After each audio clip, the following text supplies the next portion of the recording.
Kita mulai awal surat ke-22, surat Al-Hajj, surat ke-22. Yang sudah haji, ingat kembali haji.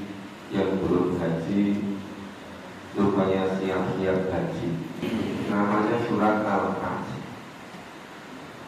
Yang menarik itu surat Al-Hajj tentang haji.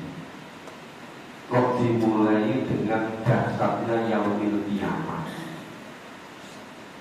Kemudian bagaimana Nabi Ibrahim untuk mentauhidkan, mengesahkan Allah, menggambarkan diri sebagai pada Allah, itu baru mengenai haji. Kita baca A'udzu billahi minasyaitonir rajim. A'udzu billahi minasyaitonir rajim. Bismillahirrahmanirrahim. Ya, kita pahami dulu. Ya ayyuhan nas, wahai manusia, seluruh manusia dipanggil oleh Allah, diseru oleh Allah, disapa oleh Allah. Untuk apa? Ittaqu rabbakum, bertakwalah kepada Tuhan. Seluruh manusia diseru, seluruh manusia diperintah ittaqu rabbakum, bertakwalah kepada Tuhan. Inna zalzalatas saati syai'un adzim. Sesungguhnya keguncangan pada hari saat, pada hari kiamat, syai'un adzim, suatu kejadian yang sangat dahsyat. Ini harus menyadarkan kita. Jadi kalau misalnya malam-malam bangun jam 2.30, kemudian hujan deras, angin, topan, suara pohon-pohon, ada yang jatuh, itu mengingatkan kita terjadinya inna zalzalatas saati syai'un adzim. Sesungguhnya keguncangan pada yaumil qiyamah itu kejadian yang sangat dahsyat. Syai'un adzim, yang sangat dahsyat. Makanya kita diingatkan supaya kita betul-betul siap. Ittaqu rabbakum, bertakwalah kepada Allah. Ini kalau kita ya hari-hari ini, minggu-minggu ini, bulan-bulan ini nggak siap dengan situasi kondisi musim penghujan yang ada angin, ada petir. Kalau kita nggak siap-siap, itu bisa-bisa ngajinya libur sekian minggu. Ya bukan? Ini masih belum nyampe pertengahan Desember. Nanti masih hujan deras setiap hari, malam, sore, siang, pagi, masih sampai Januari. Bahkan mungkin yang wajar sampai bulan Maret. Ya, bisa jadi sampai bulan April, nanti sampai bulan puasa, Idul Fitri masih hujan. Nah, makanya harus siap-siap, harus siap-siap. Ya, dengan situasi kondisi harus tetap berjuang, tetap berusaha. Walaupun sekarang belum muncul, ya misalnya bangun jam 2.30 WA di grup. Ada di antara bapak ibu yang perlu kami ambilin, kami jemput pakai mobil. Tadi saya lihat di WA belum ada yang begitu.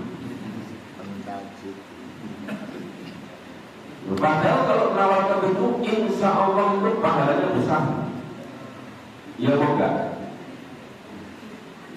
Kan tidak kemudian Pak, saya sudah tidak butuh pahala lagi. Tidak begitu kan? Padahal itu kalau kita ingat awal mula munculnya yang tadi malam kami sampaikan di Rukana, namanya ahli sufa, ya, namanya ashabu sufa, yang tempat di sufa, ya, di kamar sekitar Masjid Nabawi. Itu karena inginnya selalu berada di Baitullah Masjid Nabawi, selalu dekat dengan datangnya hidayah, datangnya petunjuk. Saya itu sering berpikir, mungkin dari seluruh tempat di muka bumi ini yang paling aman bisa jadi itu Baitullah, Ka'bah, masjid. Jika kalau ada situasi kondisi yang mungkin itu terjadi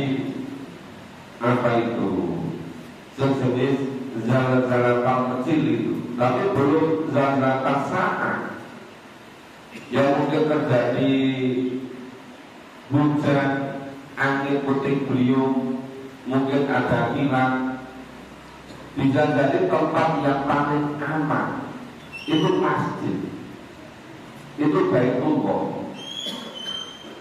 Maka rasa-rasanya kalau terjadi sesuatu, kalau sudah berada di dalam masjid, paling tidak sudah merasa lebih aman. Bapak Ibu masih ingat nggak ketika terjadi tsunami di Aceh tahun berapa? 2004 atau 2000? 2006 kan yang terjadi di Bantul, di Jogja, di Klaten.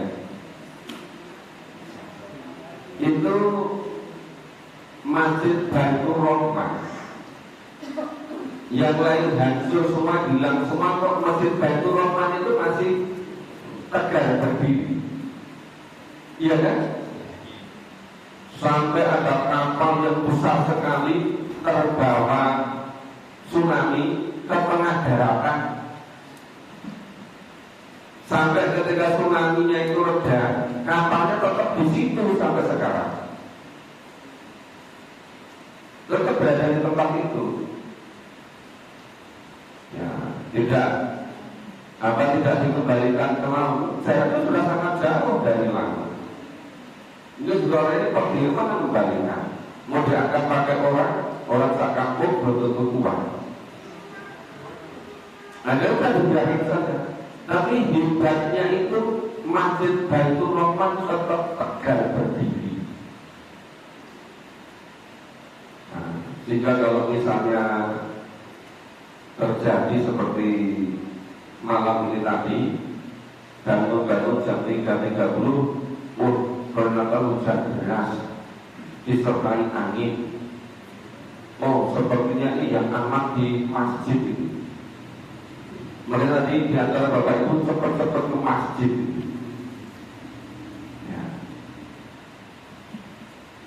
Ya, ini tidak seberapa kejadian-kejadian sedahsyat yang ada tsunami di Aceh, di Jogja, bahkan yang ada di Jepang, itu dibandingkan dengan zalzal saat itu belum sebanding sama sekali. Nah, zalzal saat yang digambarkan Sayyidul Ali, ya, suatu kejadian yang sangat dahsyat, itu digambarkan dengan sangat sederhana, tapi sangat jelas. Apa itu? Yauma tarawnaha tadhalu kullu murdi'atin amma ardoha. Coba itu, ingatlah pada hari ketika kamu melihat keguncangan itu.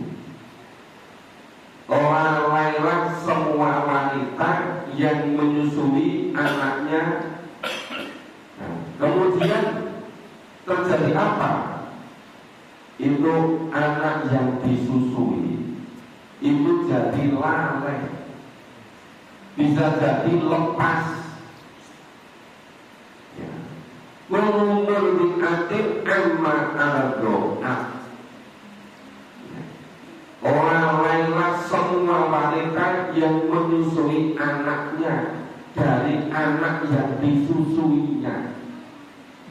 Kepada digambarkan yang namanya hubungan antara ibu dengan bayi yang disusui, itu hubungannya sangat dekat, sangat erat, seakan-akan betul-betul menyatu. Anak kalau bayi kalau berada pada susuan ibu itu merasa tenang sampai terdengar detak jantung sang ibu. Itu seperti musik yang memberikan ketenangan kepada bayi, luar biasa. Ini digambarkan sampai ibu-ibu yang menyusui bayinya itu lalai terhadap yang disusui. Saking apa? Saking dahsyatnya zalzalatul qiyamah. Terus digambarkan lagi, wa tad'u kullu dzati hamlin hamlaha, dan gugurlah kandungan segala wanita yang hamil. Biasanya wanita yang hamil itu mengalami keguguran, itu karena terjadinya keguncangan.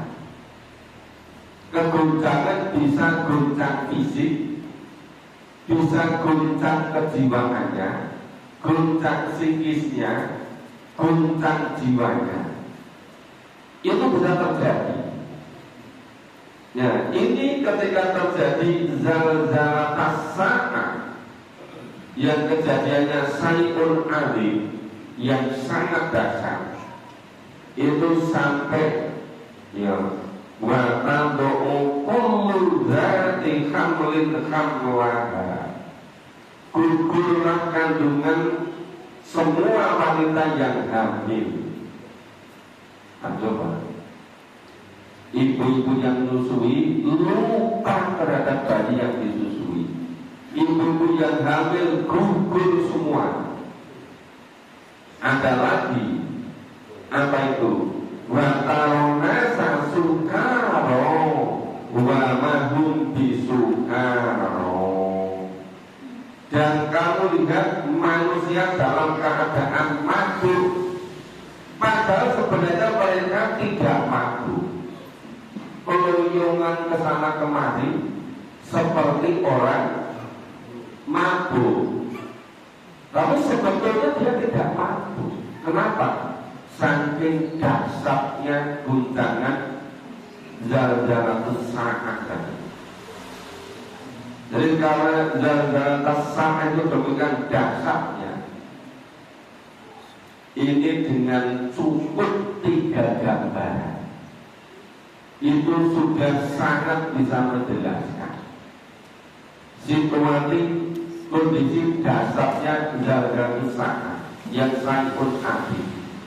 Digambarkan satu, ibu-ibu yang menyusui anaknya orang lain terhadap bayi yang disusui. Ibu-ibu yang hamil gugur semua kandungannya. Ya, laki-laki, pemuda ini semuanya yang masih kuat-kuat fisiknya digambarkan seperti orang-orang mabuk, gentoyongan kesana kemari, kadang-kadang ngomongnya ngomongnya tanpa disadari, saking bingungnya. Itu dengan 3 gambaran tadi. Jadi yang ketiga, batau nasa sukaro wa mahum bisukaro. Kamu lihat itu, manusia itu seperti mabuk, padahal dia tidak mabuk. Wa mahum bisukaro, padahal sebenarnya mereka tidak mabuk. Tapi kamu lihat manusia itu dalam keadaan mabuk. Mabuk bukan karena overdosis, bukan karena minum alkohol, bukan minum minuman keras, bukan karena minum oplosan, bukan. Tapi karena dasarnya zalzalatas sa'ah. Dan dasarnya guncangan pada yaumil qiyamah, sayun adi, kejadian yang sangat dasar. Makanya seberat-beratnya bencana alam yang terjadi sebelum zalzalatas sa'ah, sebelum datangnya yaumil qiyamah, itu masih belum sedasar terjadinya zalzalatas sa'ah. Makanya selama kita masih hidup, masih ada kekuatan, masih ada kemampuan, harus selalu berjuang, harus secara sungguh-sungguh untuk senantiasa berada pada tuntunan, pada jalan Allah dan Rasul. Sekalipun kami malam-malam jam 2.30 bangun, ada suara hujan disertai angin, mungkin sebagian pikirannya itu ini mangkat ke masjid atau tidak. Padahal seharusnya sudah harus yakin. Yakinnya apa? Ketika perjalanan bisa lebih sulit, yakin pahalanya lebih besar. Apalagi yang berusaha menolong saudara yang memudahkan ke Baitullah, memudahkan ke masjid. Ini Ustaz Islam ini sudah memberi contoh tiap pagi ngaji, tapi belum diikuti yang lain. Karena dari utara itu ada beberapa mobil yang sebetulnya masih bisa dinaiki yang lain. Dari selatan sebenarnya juga ada mobil yang bisa mengakhiri yang lain. Dari timur juga. Lu jawab, Pak, saya nggak melewati rumah, mobilnya lewat jalan. Maksudnya jalan di depan rumah, itu bukan melewati rumah. Ketika diberitahu, kan dari utara melewati rumah kan tidak, Pak, lewat jalan. Iya, maksudnya jalan depan rumah gitu. Itu kan bisa dibilang dulu atau ditelepon, Pak, itu nanti hujan-hujan ke masjid sudah ada yang ngantar belum? Belum ya Mas, gimana? Gimana Pak kalau saya ampiri? Oh ya boleh, nanti saya yang membelikan mobilnya, membelikan BBM-nya. Bukan indah sekali kan? Bersama-sama menuju Baitullah. Ini kalau nggak diampiri sebagian, ya sesepuh itu ya mau terus berjuang mau berangkat, ya memang stamina tidak sekuat ketika masih mungkin yang terus mantap udaranya. Gue malah beberapa hari semakin menurun stamina. Tapi yang diambil dipakai mobil ketok-ketok boleh aman gitu kan. Ini walakina ada tamwahi syadid. Nah, akan tetapi adab Allah itu sangat keras. Ya, adab ya ketika di dunia itu sebagai peringatan. Ketika adab menjelang sabatul maut itu bentuk-bentuk yang menjadikan manusia itu menyesal.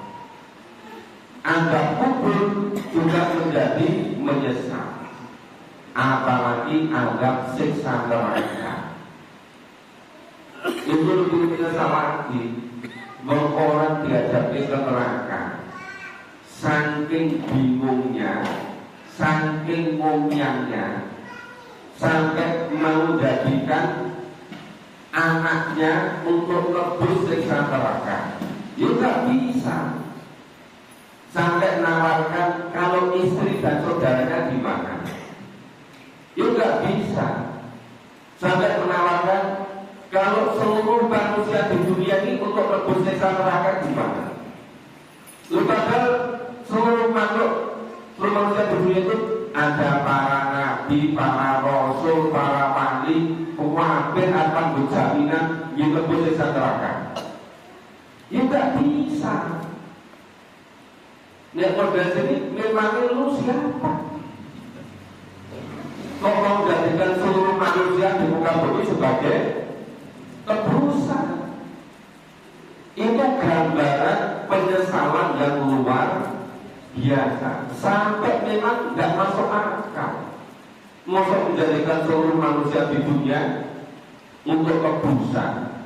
Padahal para nabi, para rasul, nabi aja disebut dikasih itu ada 124.000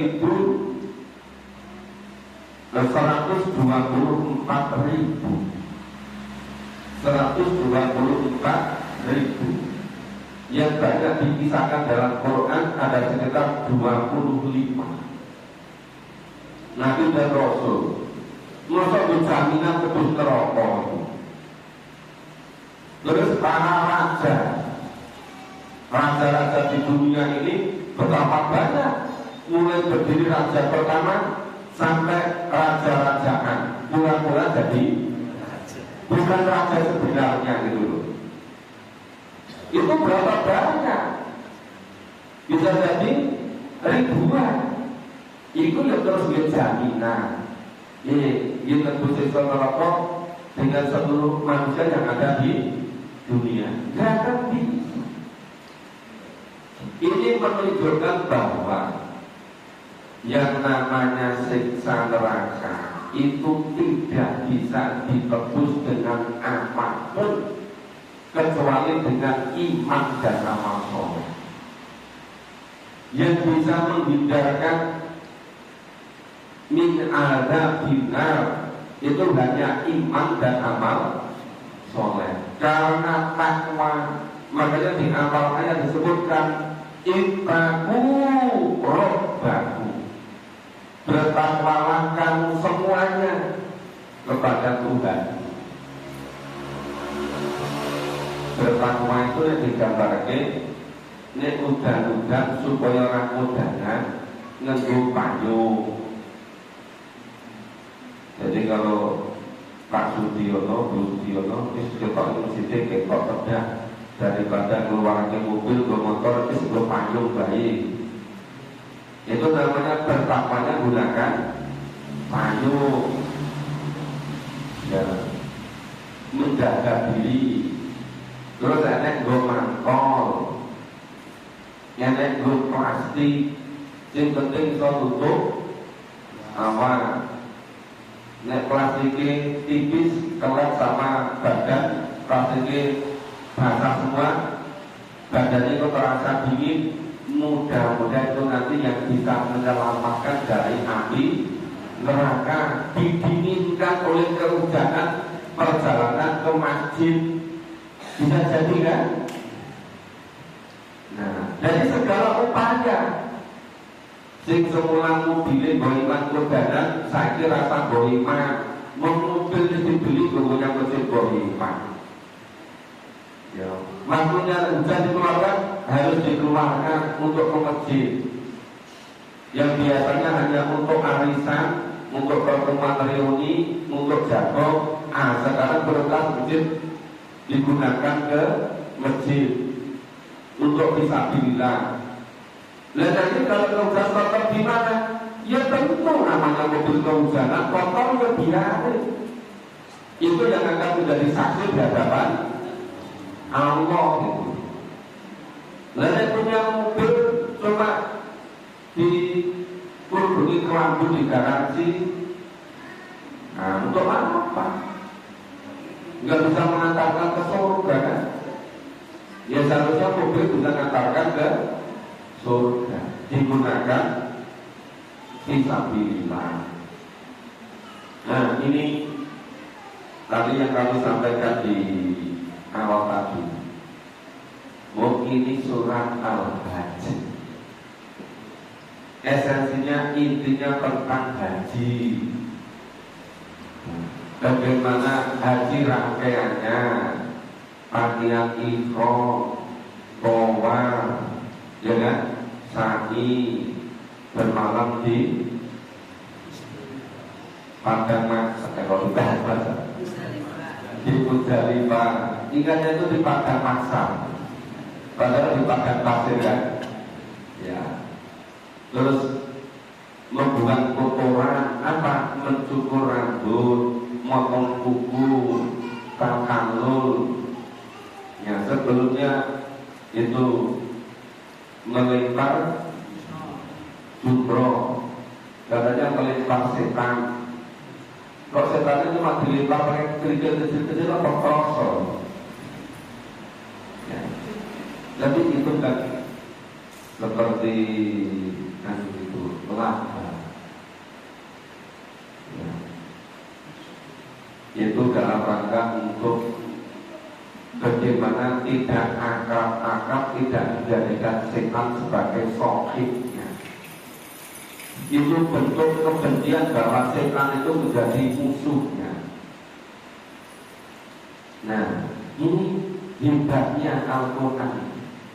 Lalu esensinya, intinya tentang haji, kok diamali zalzalatas sa'ah, kok diawali dari syai'un aldi, keguncangan yang sangat dahsyat, yang luar biasa.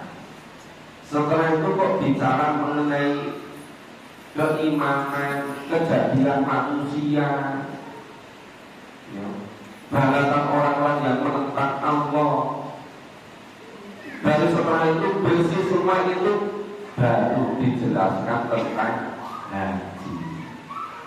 Ya, susunan Al-Quran itu luar biasa hebatnya. Kita lanjut.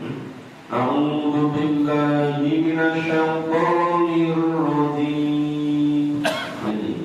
Wa minan nasi, ada di antara manusia, mayyujadilu fillah, ada orang-orang yang membantah fillah, membantah tentang Allah, membantah sifat-sifat Allah, membantah kekuasaan Allah. Ya, misalnya nggak meyakini kalau Allah itu Maha Pencipta, Allah Maha Kuasa. Bahkan ada di antara mereka yang katakan malaikat-malaikat itu adalah putri-putri Allah. Ada di antara mereka yang menganggap Al-Quran itu adalah dongeng-dongeng orang terdahulu. Padahal itu betul-betul wahyu dari Allah. Loh, dari malam itu di surat ke-34, surat Saba, ayat 50, Nabi itu dapat petunjuk. Itu karena diberi wahyu oleh Allah. Tanpa ada wahyu, nggak ada petunjuk. Nah, makanya wahyu itu yang betul-betul menjadi penentu, yang betul-betul mengangkat menjadi nabi, menjadi rasul. Itu karena wahyu. Itulah yang menjadi mukjizat. Tapi ada orang-orang yang membantah, orang yang nggak percaya bahwa Al-Quran itu wahyu, bahwa Al-Quran itu mukjizat. Loh, gimana kalau banyak orang beragama Islam kok tidak merasa wajib memahami Al-Quran. Lah terus beragama ini kepiye gitu. Iya kan? Dan jadi aneh. Jelas yang menjadikan Nabi menjadi Rasul dapat hidayah itu karena adanya wahyu. Sedangkan diperintah untuk taat Allah, taat Rasul. Dan kalau nggak ngikutin Quran dan hadis, apa bisa? Apa bisa ngikuti Quran hadis kalau nggak ngerti isinya? Padahal Al-Quran hadis berbahasa Arab. Nah itu coba kalau kita pikir, kita secara cermat dengan pikiran tadi yang jernih, ya kan nanti akan ketemu kenapa kita harus memahami Al-Quran. Nah ini ada di antara manusia yang membantah yujadilu fillah tentang Allah bigoli ilmu, tanpa ilmu, ngawur. Ya. Nah kalau misalnya dia mau memahami Al-Quran, mau menggunakan kecerdasan yang Allah berikan, ya, ada sensorik luar, ada mata, ada telinga, ada rasa, itu bisa menangkap alam semesta ini sebagai ayat-ayat Allah.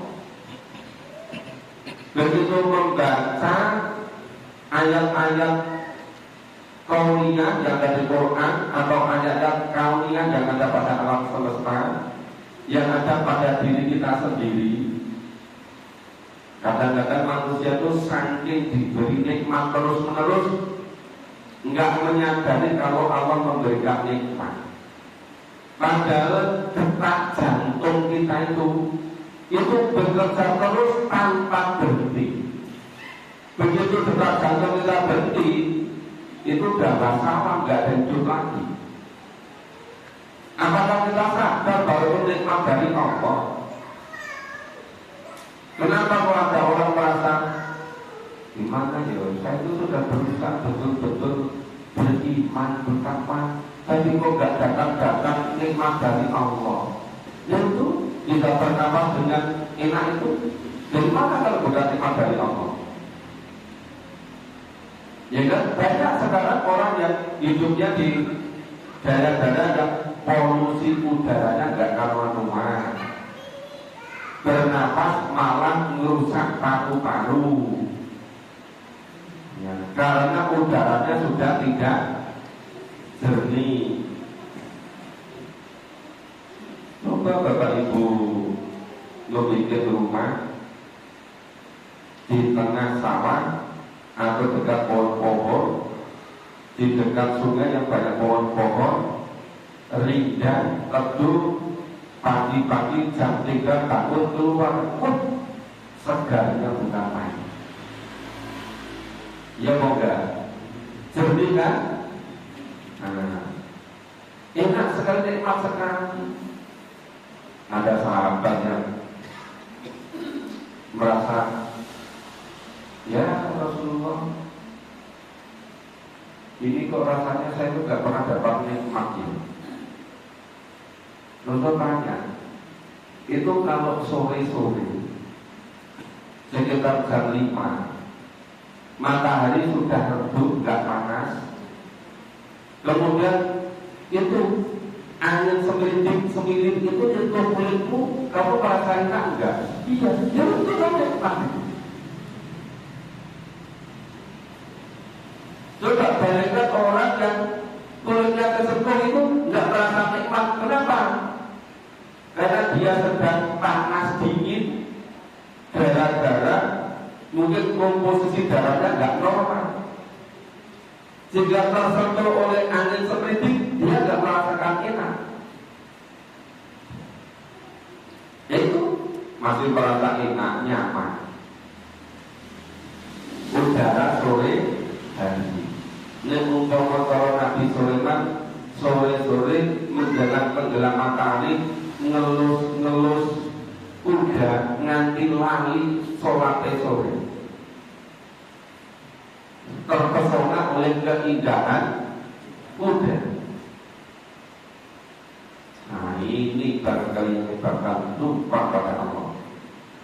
Nah terus kudanya dibagi-bagikan kepada fakir miskin. Ini ternyata Allah ganti yang lebih dahsyat lagi. Dapat mukjizat angin. Nah, jadi orang yang bersyukur itu Allah melipat gandakan nikmatnya.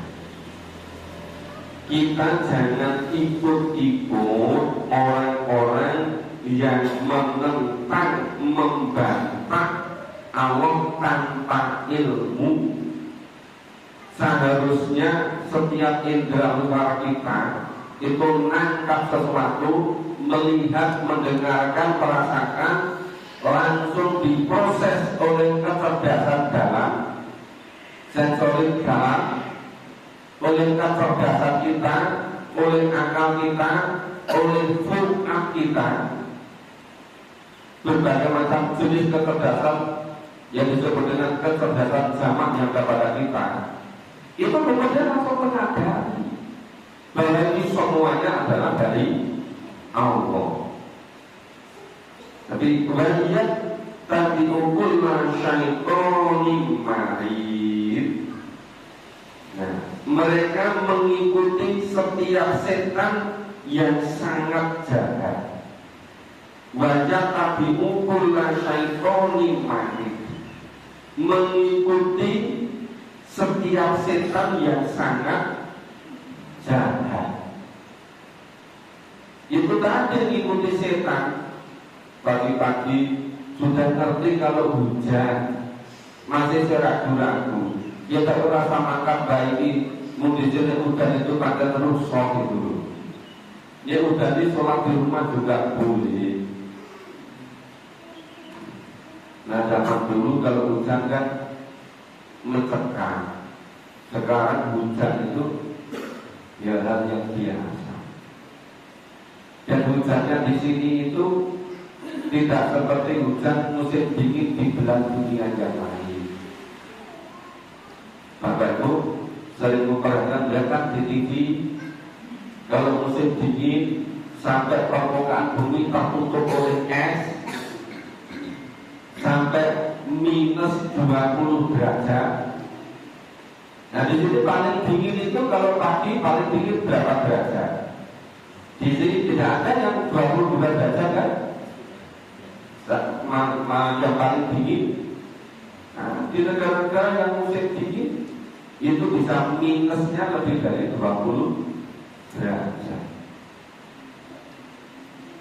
Itu pun manusia tetap melakukan aktivitas, malah membuat kota di bawah bumi, dirangkai dari satu kota ke kota lain melalui bawah tanah. Nanti muncul ke atas itu koyak semut atau kelaron itu.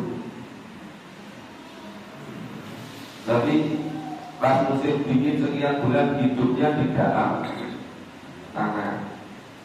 Itu karena dasarnya alam, orang menjadi begitu kreatif. Nah sekarang dia juga begitu. Oh ini masih menghadapi musim penghujan, nanti masih sampai bulan April, ya siap-siap. Mampu nyiapkan apa?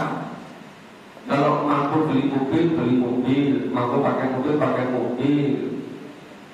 Ya. Kalau pakai motor disiapkan mantolnya, ya, kembul plastiknya. Kalau jalan kaki pakai payung, nggak punya payung itu tanpa seksi HP ada enggak? Biar airnya nggak langsung kenai kepala. Jadi harus siap-siap. Itu supaya tidak mengikuti, tidak menjadikan setan sebagai teman akrabnya. Jadi tadi kalau ada di antara manusia yang membantah Allah tanpa ilmu, terus mengikuti setiap setan yang sangat jahat. kutiba alaihi annahu man tawallahu wa annahu yudillu.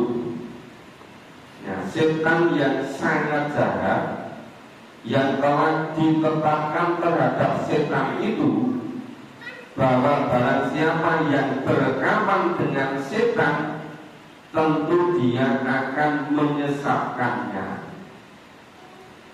Bapak Ibu sudah melihat manusia yang kesetanan belum? Sudah biasa lihat belum? Gampang aja. Kalau pagi-pagi hujan terus berarti ke mulut nggak ke masjid, itu namanya kesetanan.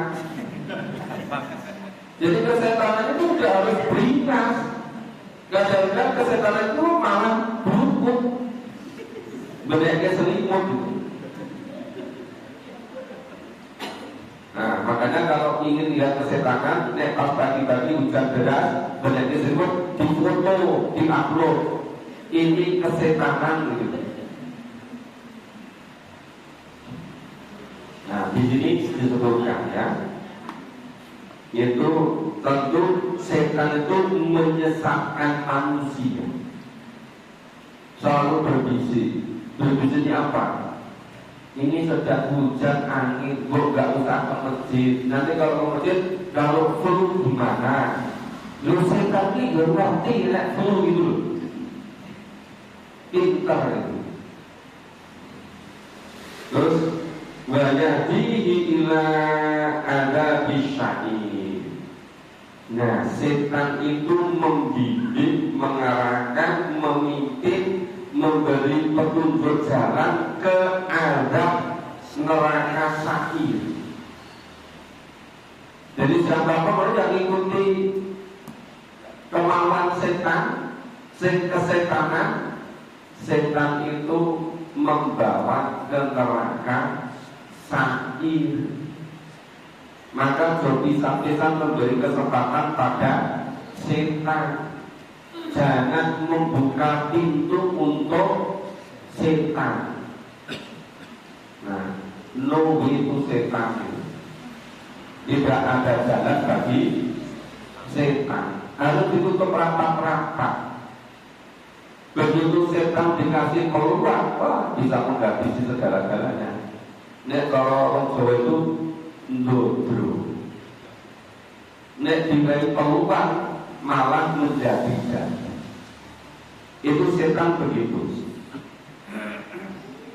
Begitu hari sebelumnya hujan gak berangkat, hari berikutnya kemarin gak berangkat juga gak apa-apa.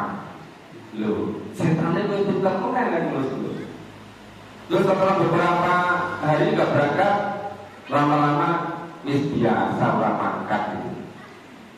Ini setannya sudah betul-betul berhasil. Nah, jangan mendukung keberhasilan setan. Jangan mengikuti kemauan setan. Harus dilawan.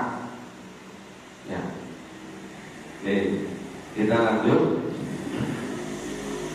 A'udzu billahi minasyaitonir rajim.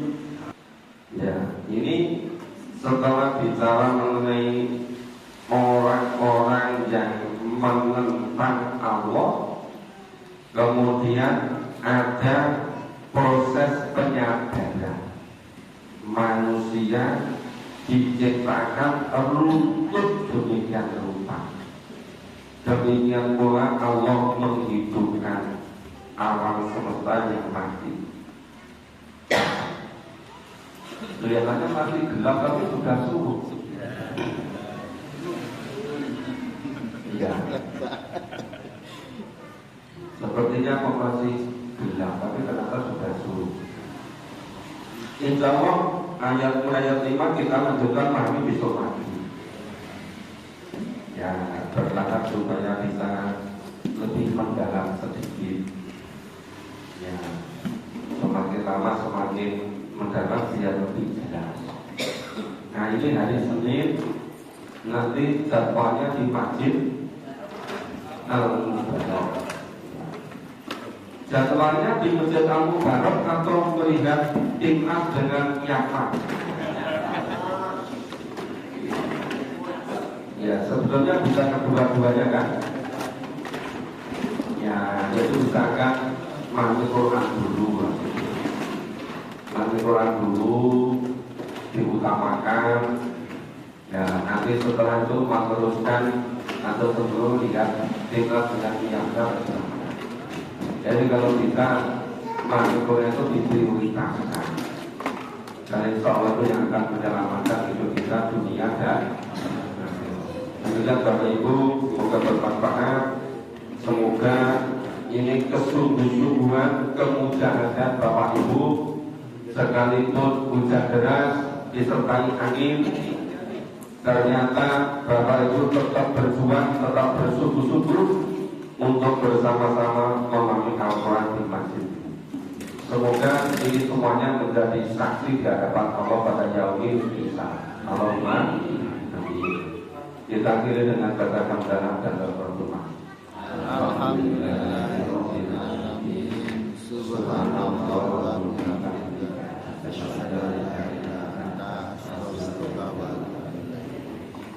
Assalamualaikum warahmatullahi wabarakatuh.